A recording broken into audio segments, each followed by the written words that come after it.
Walang lusot sa bitag ng batas ang apat na hinihinalang sangkot sa bentahan ng ilegal na droga matapos silang maaresto sa isang matagumpay na bypass operation ng Makati City Police.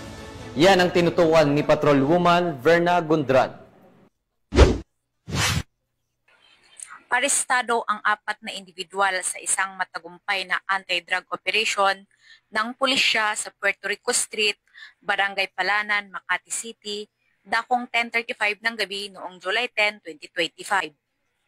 Kinilala ang mga sospek sa kanilang mga alias na sina Earl, 37 anyos, na marketing agent at itinuturing na high-value individual, Hazel, 36 anyos, na company cashier, Lynn, 30 anyos, na e-bike driver, at Jeron, 42 anyos, isa ring e-bike driver.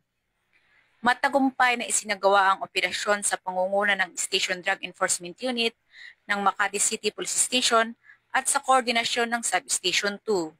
Isang pulis na pusher buyer ang matagumpay na nakabili ng isang sachet ng hinihinalang shabu mula kay Earl na naging hudyat ng agarang pag-aresto sa apat.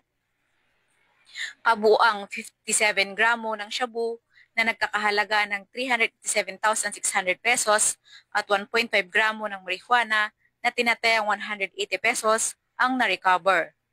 Naharap sa kasong paglabag sa Section 5 at 11, Article 2 ng Republic Act 9165 ang mga sospek na isinampa sa Makati City Prosecutor's Office. Mula dito sa Camp Bagong Diwa, Bicutan, Taguig City, ako po ang inyong PNN correspondent, Patrolwoman Verna Gundran, alagad ng batas, tagataguyod ng Balitang Pulis.